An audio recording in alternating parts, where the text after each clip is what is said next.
Hello and welcome to the Rise Summit. And in today's session, I have Sue Holmes, and she is a healer and a teacher running her own Center for Wellness and Transformation.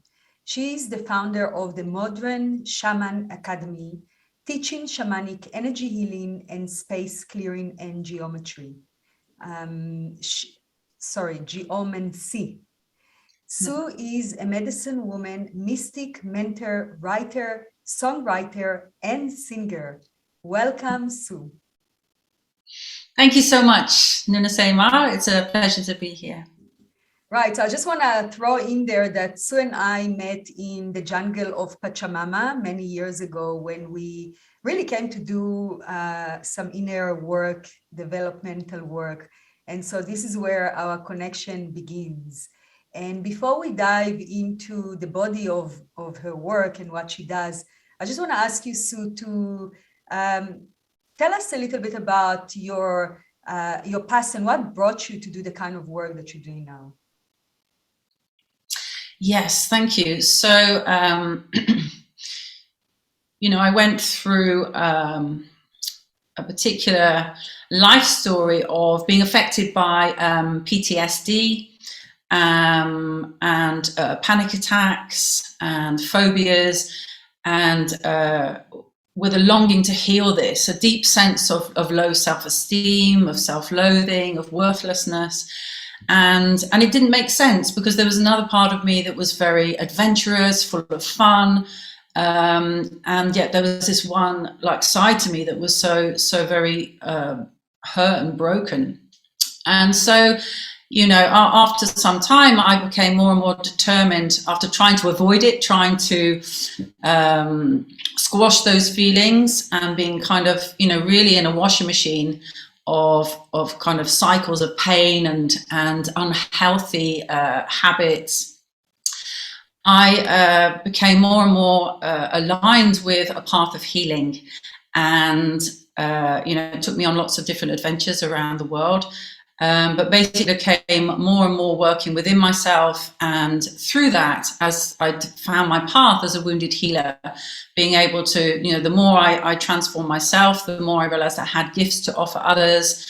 And this all kind of came to a head in about 6-7 years ago, when I discovered my core wound, if you like. So it was quite a surprise to me after many years of personal growth. I finally realized what was at the root of this, which was as memories started to come back to me of being sexually abused as a child by my grandfather.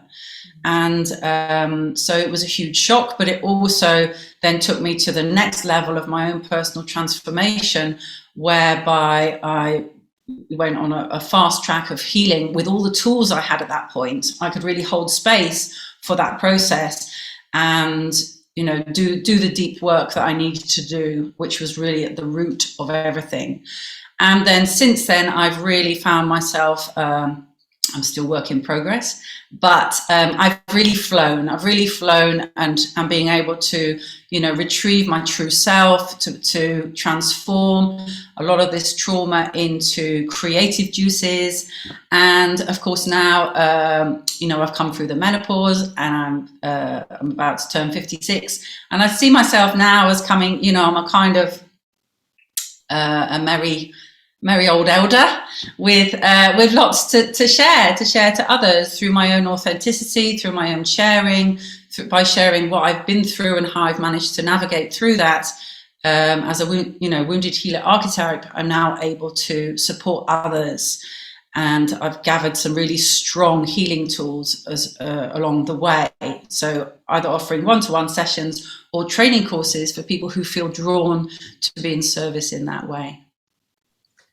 Yeah, thank you for sharing. And so Sue is one of our authors in the book Transforming Trauma, where she goes deeply into her story, and she offers also her tools of transformation. And it's a must read. So this is one more reason for you to go and get the book, links below.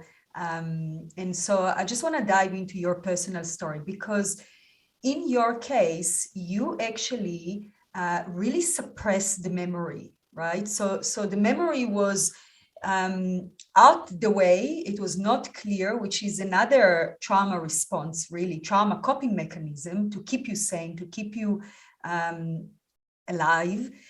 But nevertheless, it has a huge impact that came as panic attacks and anxiety, which you could not connect the dots and you didn't know where it comes from, right? And so it was your courage to step into that journey of self-inquiry and healing to unpack what was there. And so can you share with us a little bit about your healing journey? Sure, yes. So I think for me, it feels real that it's divinely orchestrated, that we, if we're somebody who suppressed those memories, that they come back to us at a time when we're ready. That, you know, there's some kind of divine orchestration going on. So yeah, I tried lots of different, you know, I seemed to try everything that I came across that resonated, that I could afford, that I trusted. And as I described, sometimes it felt a little bit like snakes and ladders. I'd kind of feel like I was making some progress, then I'd get triggered again and I'd slide back down, and then I'd make a bit more progress. But slowly but surely, and some of the time along that way, I could go into a sense of hopelessness and think, oh my God, you know, how am I ever going to resolve this? And of course, it made relationships incredibly difficult, you know, getting triggered all the time. So, you know, it's been tough going. It's been tough going at times. But for me, what really helped was working with shamanic healing, energy healing, body work, breath work, and also working with healing plants as well. They also helped, and really discovering a path of what it is to be in sacred space, to work in ceremony. So those are the gifts that you kind of accumulate along the way, you know. So in there's moments of despairing and feeling fed up, and then there's moments of feeling like touched and blessed by the beauty of this amazing path that's opened up, which I never would have explored if it hadn't have been for the horrific trauma I went through. So it's a sort of bittersweet kind of experience, you know. And one of the ways that's helped me to not just be bitter and twisted and sort of get lost in addictions is to see it as a spiritual path, to see it as a journey of, okay, we're here to learn lessons. And that's how it's been revealed to me. It's not really that I chose that. It's kind of, that's how it's been shown to me, that this is a learning experience, that this is somehow an initiation into becoming a healer for others. And through, and from feeling, you know, like I was completely worthless, to then thinking, well, actually, I have value just by sharing what I do, just by sharing the healing sessions that I know facilitate like profound transformation for others, just by sharing the space clearing ceremonies I do, the courses with the healing techniques that I use, just by sharing that is enough. And of course, you know, developing as well ways of being creative. So that has been a great gift that I'm kind of making up for lost time, because I've only really discovered it later in life, you know. So if I can, you know, encourage people to really develop, you know, working with creativity. Because when I look back in hindsight, I can see how I was so inventive with my creativity in all the ways that I could let anxiety limit my life. In some ways I was very bold. I went off traveling the world. I drove big trucks and motorbikes and things like that. But in other ways, there were insecurities that really limited my life. And I would be very creative in my imagination, imagining all the ways of that, oh, I can't go there because I might have a panic attack. I can't say yes to that. I can't say no to that. Whatever it might have been, through this use of creativity, which was which was fueling anxiety and limitations in my life. And it was such a massive aha moment for me when I actually started to use my creative energies in constructive ways, and thought, wow, instead of sitting here worrying about what might happen, I can actually think, how would I write about this? Or what kind of song could I sing about this? Or how can I paint this? How can I express this in a painting? So yes, if I really encourage people, because it's so fulfilling as well. It's such a wonderful feeling. And some of the greatest works of art ever have come from being able to process trauma and pain and what it is to be human, as well as expressing our joy. But some of that, that pain can be alchemized into art in whichever way we can express it. So, and even I remember times when I didn't even feel like I was creative, so it took me a long while to kind of wake up to that. But it's been such a blessing. So I encourage people to see if they can discover it sooner, Thank you for that. This is such an important point that you raised that has not been discussed here on the summit before. And I'm happy that you bring it up because, our creativity is our life force energy. It's our sexuality, right? I mean, our sexual energy is not only sex, it's really our life force energy, which we express in whichever way we want. And by engaging ourselves with outlets of creativity, it's part of the healing, right? It's part of moving energy. It's part of transformation. It's transforming from nothing to something, from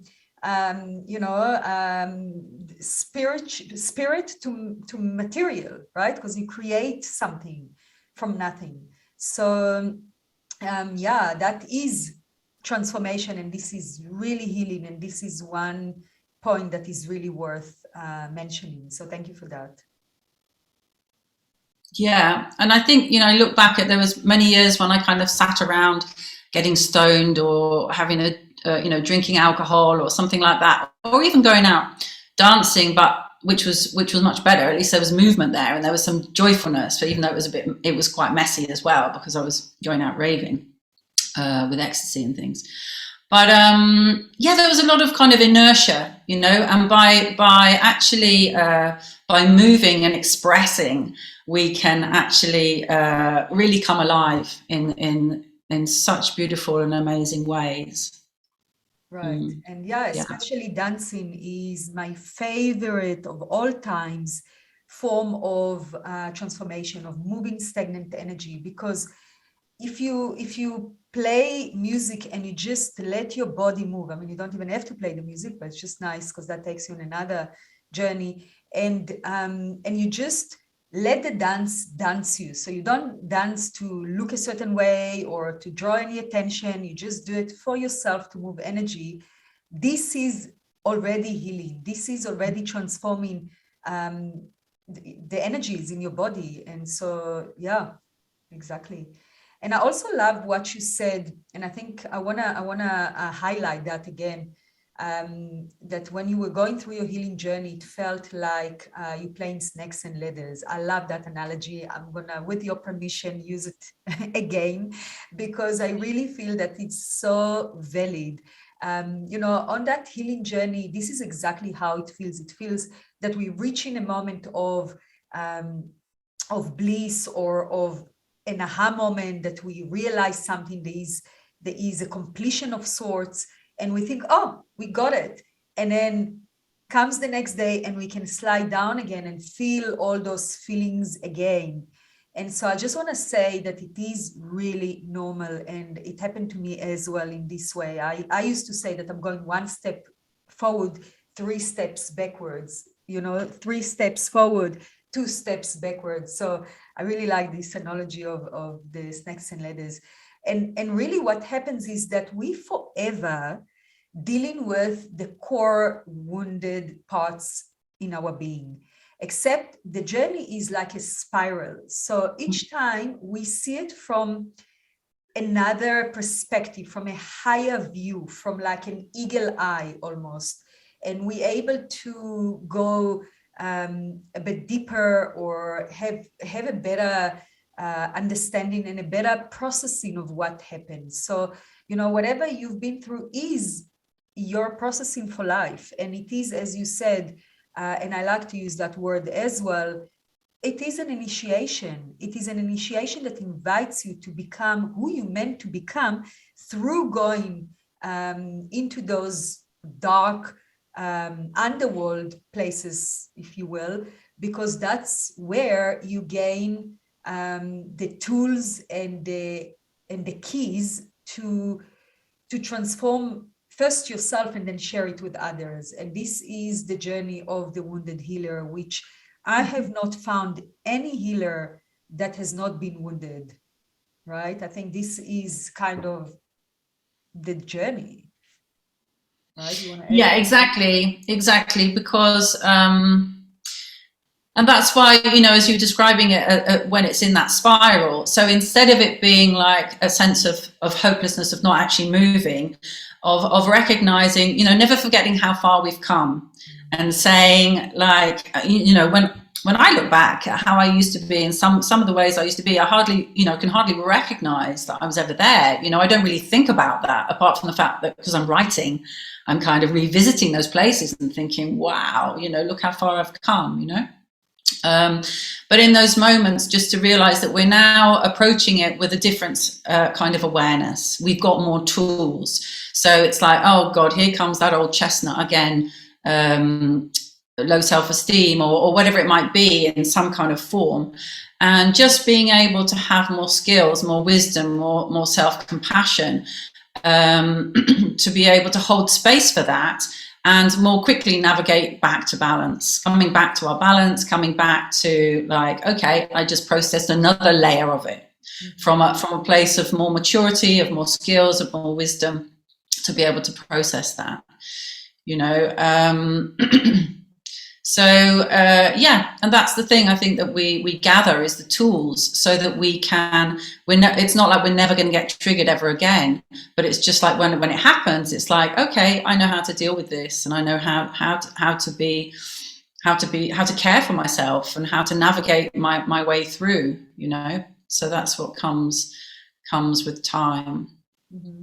So first we have the awareness that we even triggered because of some kind of a relation to an event in the past or a dynamic of a relationship in the past. So we've got that awareness because many people, they don't even understand that they trigger. They just constantly reactive to the triggers, and they in that perpetuating loop, right?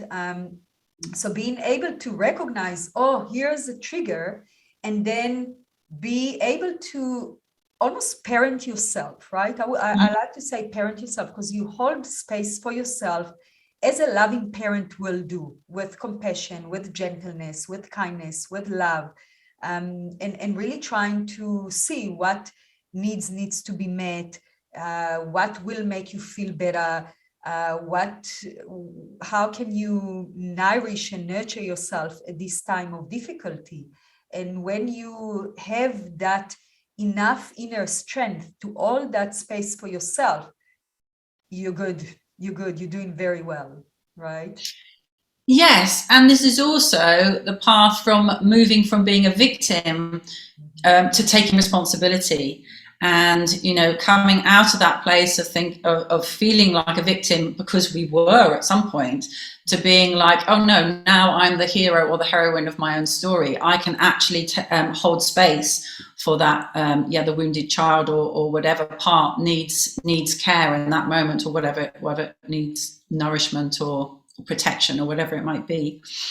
So I think that is, you know, a very valuable part of this journey, because in that place of, as I was describing before, if we get stuck in blame and feeling bitter and twisted, and then we're stuck in a victim place. So being able to move through that, and I was, you know, for me personally, I would sometimes be surprised and think, oh no, there it is again, you know, like a kind of victim consciousness I'd be aware of, you know, and thinking, oh no, I'm actually, you know, it's quite frustrating because I like to think of myself as a strong, independent woman, and every now and then there'd be this like, oh no, there it is again, you know. But by having that awareness, that compassion, it helps us to break free of that victim consciousness, to take responsibility, and to be able to, you know, turn this, you know, the initiation is to be able to turn all of that trauma into being part of our purpose.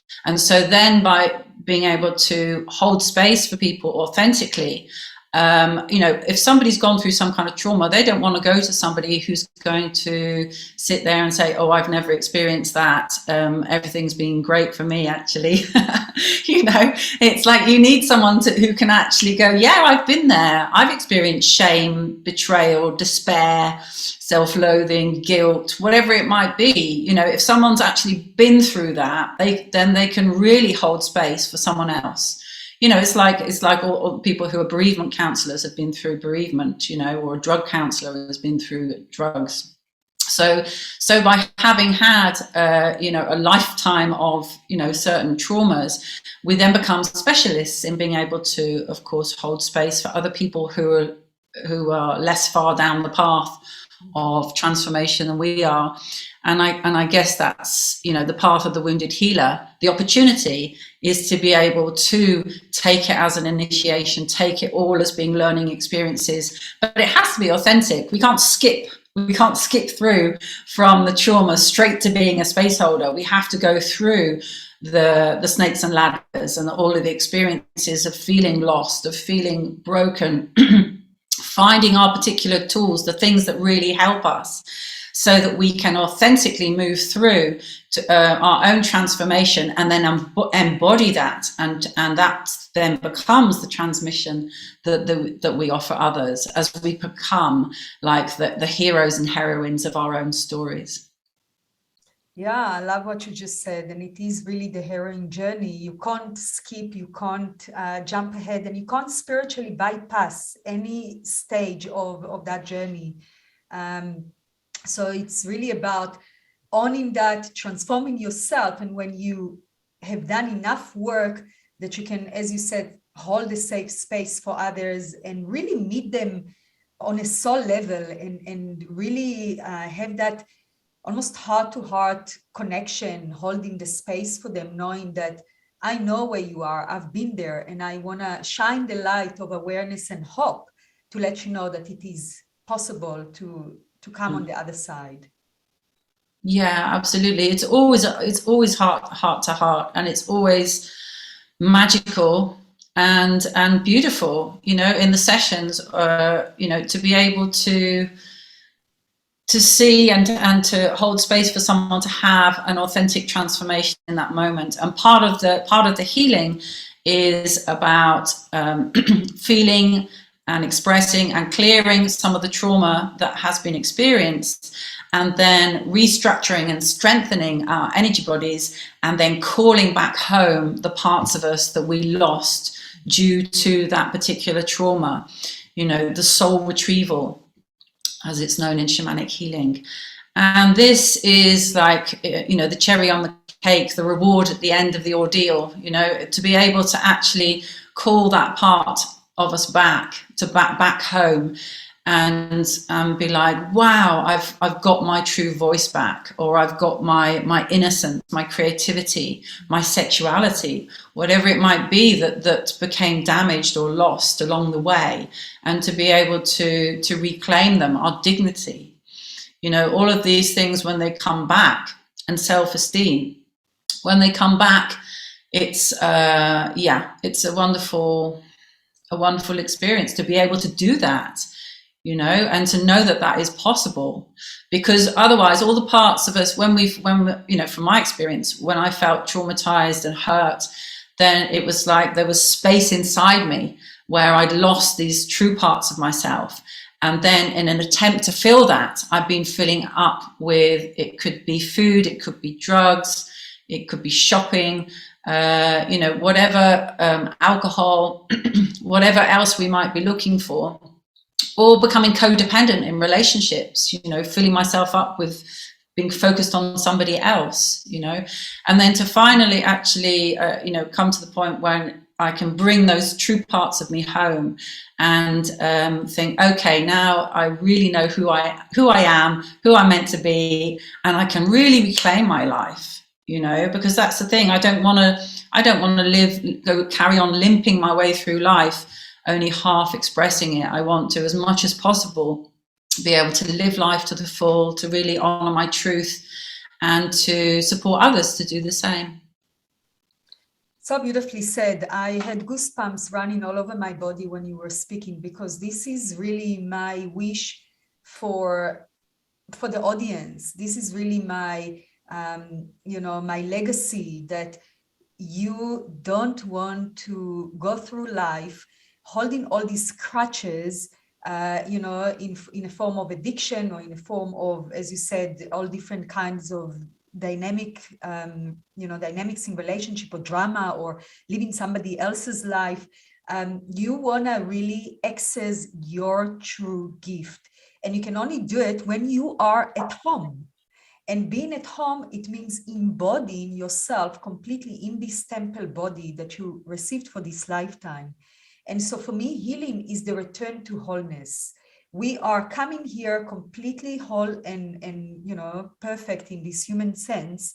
And then we start losing parts of ourselves due to trauma, due to wounds and conditioning, and, you know, limiting beliefs and all that clouds our perception of who we are. You know, the ego is formed as a false identity to protect us. So, you know, many people have a very thick ego that stands in their way of their authentic nature.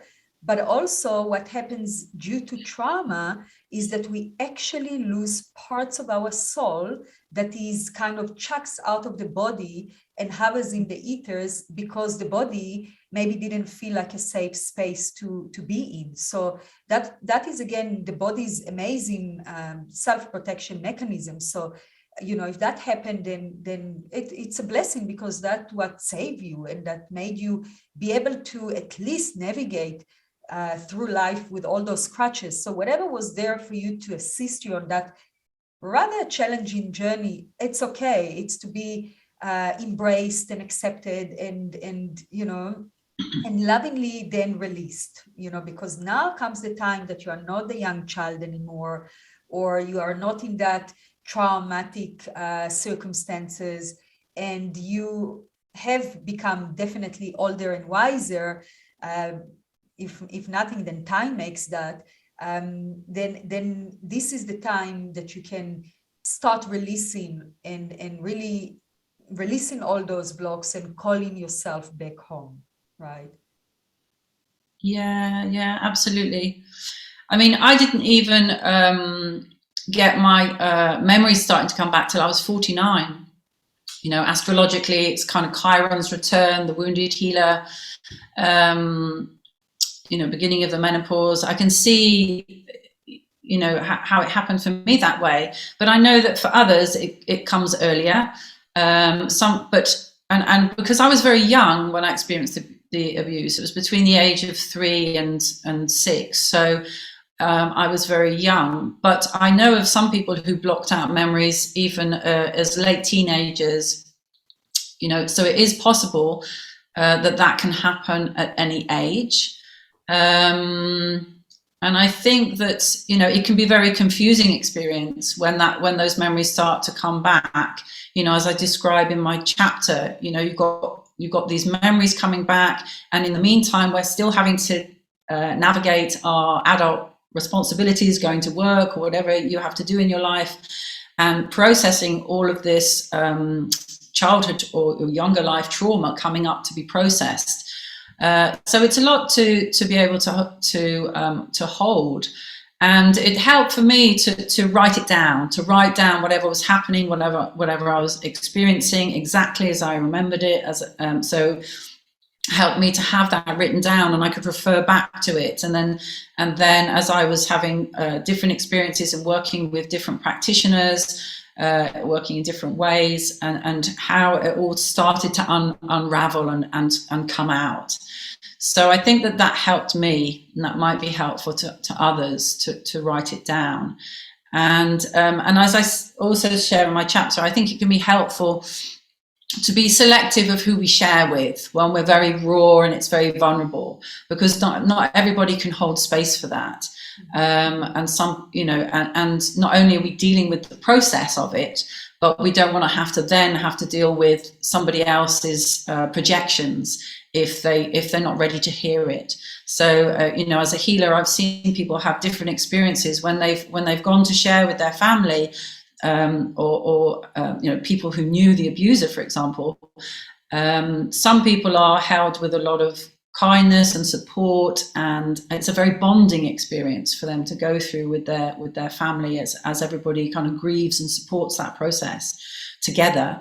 And then for others, they may find themselves not believed or even ostracized, rejected, and that can be another trauma to process, and a sense of betrayal can come from that. So so to really, I would say, be very to only share with people who can hold space for you, and wait until you feel ready to share with anybody who might get upset, so that you can deal with whatever their process is around it. So because that can be different for different people depending on their circumstances and their family. Yeah, thank you for that. This is very, very valid. And yes, I experience it myself. I'm sure you too, Sue. When things coming up and you share with family members, and instead of being supported almost as the victim of the story, you become almost the perpetuator that now creates, havoc in the family, or just twisting energy, because for some people it's just too much to deal with, and they don't know how to process it, so they kind of throw it back at you. So it's very important, as you said, to be very discerning. And I would say, if you had experience, if you had really traumatic experiences, is to work with somebody, with a guide like yourself, Sue, or somebody that can hold space professionally, and help you to unpack things in a safe way and guide you through it, because it's rather a challenging process. And only when you have that inner strength and you build that muscle and you can stand for yourself, and that you have that inner capacity, then you can start sharing it with others, and first still people that will be there to support you, and that for sure. And then only later, if it's important for you, because for some people it is important, right, to bring that completion, to kind of make things place things on the table, as to say, in the family dynamics, to say, listen, this is what happened, and I want you to realize it, and I want you to be, to know about it. And so I know there is that burning desire of unpacking it in that dynamic of the family, but maybe not right from the beginning, as you said. Yeah, exactly. That's what I've witnessed, definitely. And I think that when something has been hidden for so long, there might be a kind of, as we're trying to make sense of it, we kind of want to, I kind of wanted to share it with everybody. I'd be like, oh my God, I've just realized this, because it was just such, my whole world was turned upside down, So, but it really, really helped, having professional people who can expertly hold space for that process. It's very, it was vital for me, people that I trusted. And that also leads to another point, is to really take care, because when we're in that situation, we can be very vulnerable, and we can also be a bit of somehow magnetically attracted sometimes to people who aren't safe practitioners. And I think that that's worth mentioning, that they, just like any walk of life, in any profession, you're going to get people who work with integrity, people who are to be trusted, and then there's people who aren't, you know, and in a healing situation, of course, that can be very painful. And I've experienced this myself, and I've witnessed this in others, that there are people who are actual predatory narcissists who are putting themselves out there as healers and practitioners, and who can, you know, exploit the fact that in the healing community, there are going to be lots of people who are vulnerable, who are very empathic, who are very maybe trusting, or have trust issues that they're trying to work through, and tend to be very compassionate and forgiving. So take care, because there are people like that around, and I've seen it a lot, unfortunately.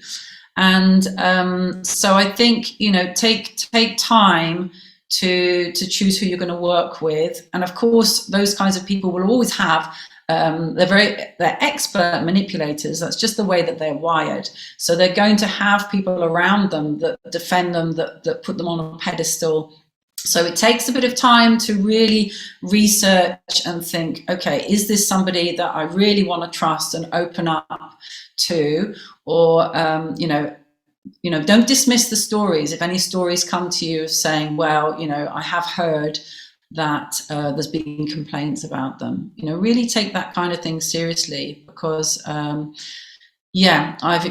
experienced narcissistic abuse myself from people who put themselves out as healers and teachers. So, and I've seen it with others as well. So it's a kind of phenomena that is opening up, I think, a lot in the world. And so it also happens in the healing community.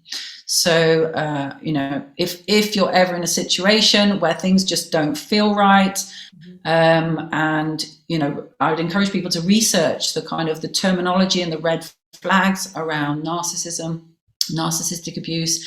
And if you're ever in a situation that starts to feel wrong, then just leave. You don't have to make any apologies. You just take care of yourself and leave. Yeah. So I think that's worth mentioning. Yeah, very good point. I also very aware of it and have experienced an incident myself, and especially when it comes to sexual healing, right? Because in this field, then there are people there that are really, you know, there to fulfill their own unresolved issues and desires and fantasies and you name it, and they're not there with pure integrity, and they really just take advantage. So yeah, it can be re-traumatizing so much more to open up with vulnerability and pain, and then receive all that back. It can be really re-traumatizing. So you want to avoid that. So really, only work with people that have the credentials. And when I say credentials, it's not necessarily a university degree, right? Because we discussed that before, that people will rather go to somebody that's been through the fire of trauma themselves and came out of it than somebody that studied in university 3 years and, you know, knows it on a mental level and, you know, got some paper to say that he passed the test. So when I say credentials, I don't necessarily mean, university degrees or anything like that, but somebody that, you know, has been there for long enough, has seen enough clients, has good testimonials and case studies, has a body of work, and you can really feel safe with them. And even then, you know, trust your own intuition, because sometimes even if somebody is genuinely legit and in integrity, it still might not be a great fit for you. You know, they might be triggering your old wounds for some reason. Or so if something does not feel right to you, just know that you have the option to find somebody else to work with. Yeah, definitely. And like I said, some of these people are very skillful at kind of smoke and mirrors and putting themselves up there and having associates that are trustworthy and things like that. So it can be quite hidden behind a glamour of success and spirituality and all these other things. So, but really do some research and ask around, because I think, you know, if you ask around and you ask enough people, you will hear if people, you know, if there's enough people saying, no, like there have been stories of abuse happening. You'll hear about it if you ask enough people. If you ask their very close community, of course, you won't hear that. So that's why you need to ask around and spend some time researching. Yeah, so you don't get re-traumatized. Yeah, and of course, you know, not to let that put you off completely, because there are some amazing practitioners out there and some people who are going to work with heart and integrity and are going to be a wonderful mentor for you to work with. So it's just about discernment and taking care. Like we're saying, we've both had bad experiences, so and seen this happening with other people. So it's worth just doing the research and trusting, as we're saying, our own inner sense. Because when I look back, there were warning signs, but I got confused, or, you know, in the moment I got triggered. And because, like I said, they're very skillful at how they manipulate people. So trust those initial body feelings and really listen if people give you some stories or guidance that, you know, that that this person isn't in their integrity. Yeah, absolutely. And so, Sue, I will bring this beautiful conversation into a wrap, and I know that you have a free gift to share with the audience. So do you want to tell us what it is? Yes, there's a couple of things. I put a guided meditation on there, which is a reset to reality, connecting with nature, with the elements and with spirit. So that's a nice guided meditation that you can listen to. And then there's also a walking meditation. For many years, I found it hard to sit still and meditate that way, and I found it really helpful to do a walking meditation. So this is something that I use in all kinds of ways, but one of the ways is to walk back to balance. So if I'm feeling unsettled in myself, or if I've been triggered, or I'm just feeling a bit odd, I can do this walk and I come back to balance. And it's a lovely, a beautiful way of self-healing. And there's also shared on that page, there's also a webinar about empowerment skills for empaths, space clearing for clarity and attracting new opportunities, and a couple of feng shui PDFs as well. Sure. So you got so many gifts to share. Thank you so much. And yeah, go get and grab them. There's such a variety to choose from. So thank you for your generosity, Sue. No, it's a pleasure.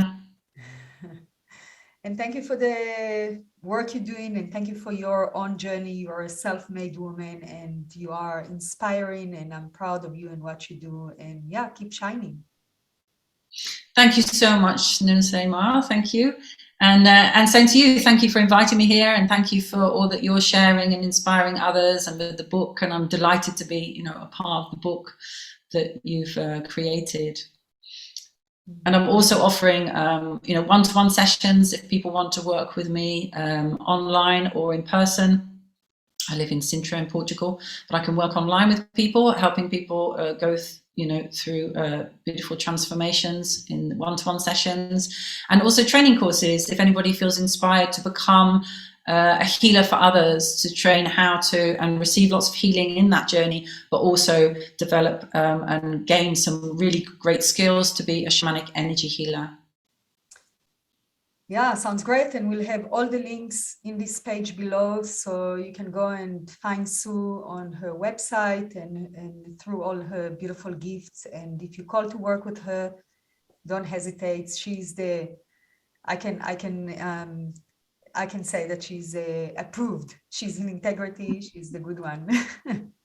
Thank you. Thank you so much. So yeah, this is it from me, your host, Nunseima, and I hope you gained a lot of value from this conversation. And until the next time we meet, all my love and ciao for now. Ciao for now. Thank you so much. Bye.